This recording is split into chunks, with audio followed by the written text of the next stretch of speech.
ഈശോ മിശിഹായ്ക്ക് സ്തുതിയായിരിക്കട്ടെ. വചനവീഥിയിലേക്ക് എല്ലാവർക്കും സ്വാഗതം.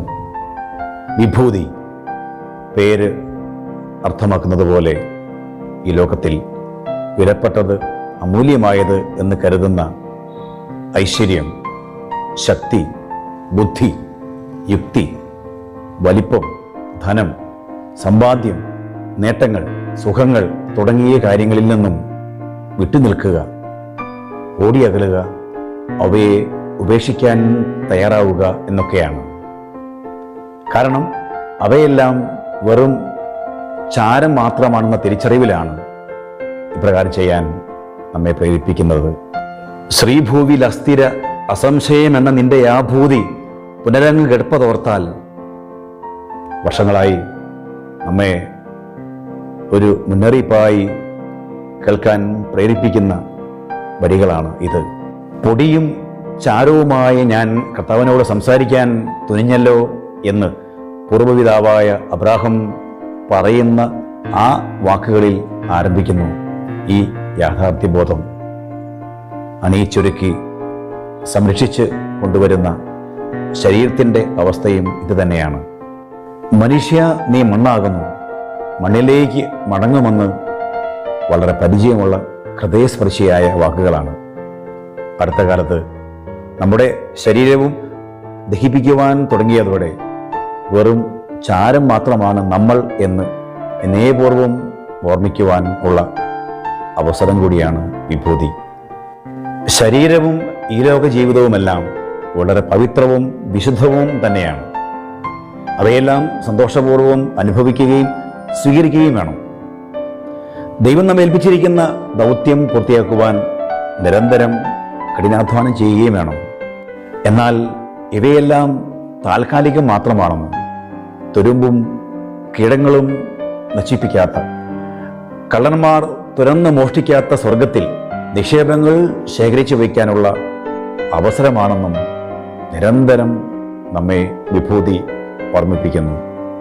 ഈ ഓട്ടപ്പാച്ചിലിനിടയ്ക്ക് കുറച്ചു നാളുകൾ എല്ലാം ഒന്ന് നിർത്തിവെക്കുക. ടോൾസ്റ്റോയിയുടെ 6 അടി മണ്ണിലെ ഓട്ടക്കാരനെ പോലെ അവസാനത്തെ സമ്പാദ്യം 6 അടി മണ്ണ് അല്ല, ഒരു പിടി ചാരം.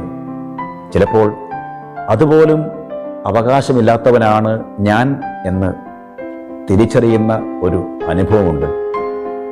അപ്പോൾ അഗാധമായ എളിമയോടെ, അപാരമായ വിനയത്തോടെ ദൈവവുമായുള്ള ബന്ധം നിരന്തരം ഉറപ്പിക്കുവാൻ മനസ്സ് പാകപ്പെടുകയാണ്.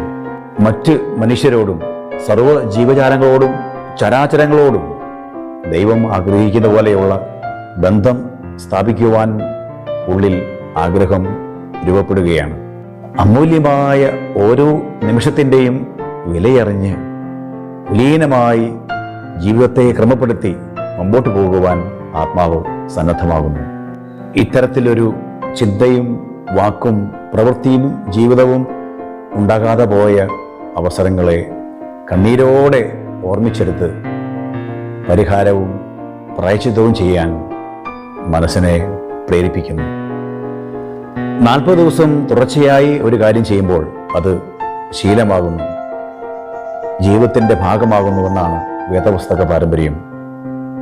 ലോകത്തിലാണ്, എന്നാൽ ലോകത്തിൻ്റെതല്ല എന്ന് ക്രിസ്തു പറയുന്നത് അന്വർത്ഥമാകുന്നു. തോമസ് അക്കംബീസ് ക്രിസ്ത്യാനികരണത്തിൽ പറയുന്നത് പോലെ ദുഷിച്ചതും ദുഷിപ്പിക്കുന്നതുമായ ലോകത്തിൽ ജീവിക്കുവാൻ കൂടുതൽ ജാഗ്രത പുലർത്തുവാൻ ഇതുമൂലം സാധിക്കുന്നു. തിരുവചനത്തിൻ്റെയും പാരമ്പര്യത്തിൻ്റെയും അടിസ്ഥാനത്തിൽ ആരംഭിക്കുന്ന വലിയ നോമ്പിൻ്റെ തുടക്കത്തിൽ നെറ്റിയിൽ ചാരം പൂശി ആചരിക്കുന്ന വിഭൂതി തിരുനാൾ ദിനത്തിൽ ഈ ചിന്തകളെ നമുക്ക് ധ്യാന വിഷയമാക്കാം. 50 ദിവസത്തെ ആത്മീയ യാത്ര ആരംഭിക്കാം. ഓരോ ദിവസത്തെയും നാഴികക്കല്ലുകളായി ദൈവവചന ചിന്തകൾ നമുക്ക് സ്വന്തമാക്കാം. ക്രൂശിതന്റെ വഴിയേയുള്ള യാത്രയിൽ നെറ്റിയിൽ പൂശുന്ന പ്രതീകാത്മകമായ ചാരം കൊണ്ടുള്ള കുരിശടയാളം നമുക്ക് ഈ ദിവസങ്ങളിൽ വഴിവിളക്കാകട്ടെ.